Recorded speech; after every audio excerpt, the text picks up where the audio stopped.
Hi all, it's Father Peter at St. Mark's Episcopal Church, and I'm talking to you today about our attempt to start returning to in-person worship here at St. Mark's. Now, for most of us, as we learned through the worship survey that you took part in, most of us are finding online streaming Monday through Friday and Sunday morning as being a really meaningful way for us to worship God.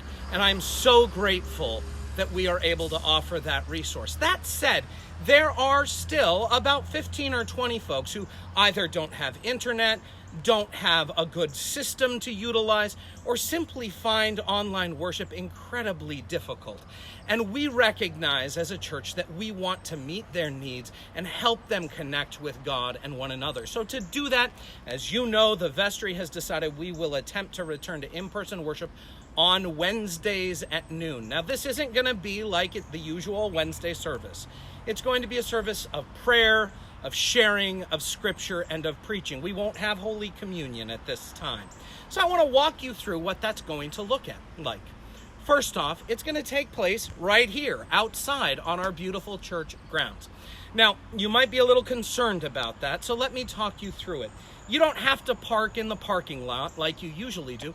You've got another option.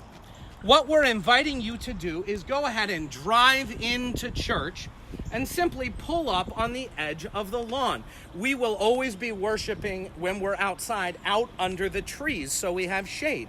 So here you can see an instance of a faithful person who is desiring to worship God on a Wednesday at noon, and she pulls up, she parks. You notice she's already wearing a mask because, of course, even though we're outside, we need a mask. And she brought her own chair. Hi, Sue. Welcome. Father Peter, happy Wednesday. Happy Wednesday. So what's going to happen now, friends, since we all are wearing masks, but it's really hard to hear somebody on a movie with a mask, I'm going to take it off. But we'll all have masks on. And what Sue will do is she's going to work her way over to the registration table.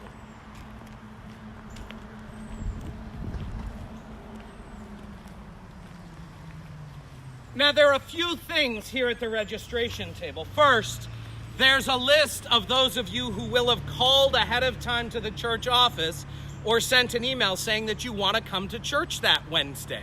And we've already got the names there. When you come up, I'll say, "Oh, Sue, I'm so glad you're here. Thank you for emailing." And I'll mark off the name. We're required to do this for safety purposes. Just in case somebody gets sick, we need to know who was in attendance. We'll keep all these records private.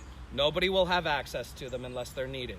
Once Sue has been checked off, then she'll go ahead and sanitize her hands. Sue, would you? It's a good thing I have a mask, because if I didn't, though, you have some extra ones. It is true. If you happen to forget your mask, don't worry. We will provide you with a mask. And thank you for providing the hand sanitizer, 70% alcohol. 70% alcohol hand sanitizer is the basic minimum that needs to be utilized. Once Sue has done all of this, she will work her way over to our worship site. Now, right now, you'll notice that there are 2 camp chairs that are already set up.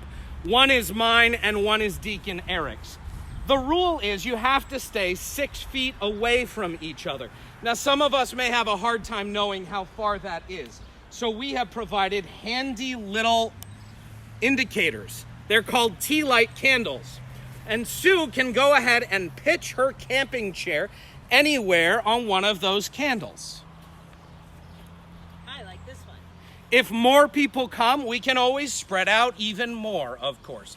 Now, one of the things I do want to say is once you're here, we really do ask that you stay in your spot. We need to maintain 6-foot social distance, even when we're wearing our masks.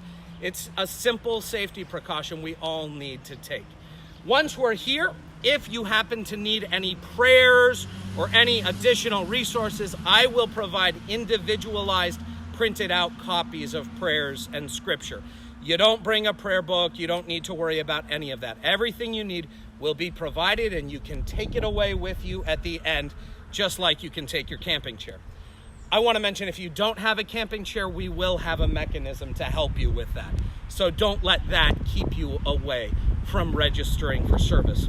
Now, Sue, what would you do if it were pouring rain and it was Wednesday? Perfect. Exactly, friends. We ask you to stay outside and get wet. No, of course we don't. What you'll do is you'll pull into the parking lot and you will see signs on the Great Hall door, and you will follow those signs to an appropriate and safe indoor worship space that will have been set up. I want you to understand, generally, we don't want to worship indoors. We don't have a way at St. Mark's to get the kind of airflow that keeps us safe. So we're out here unless it's absolutely necessary. But here we have this opportunity for those of us who have not been able to partake in online worship to worship God and to keep community. And I'm so grateful for that. And I hope that if you find yourself in a position where this is what you need, you will avail yourself of this worship opportunity. Again, Wednesday, noon. You need to call the day before or email by the day before at noon so we know that you're coming and we can have all the resources you need. Yes, Sue? What happens if everything gets canceled for some reason?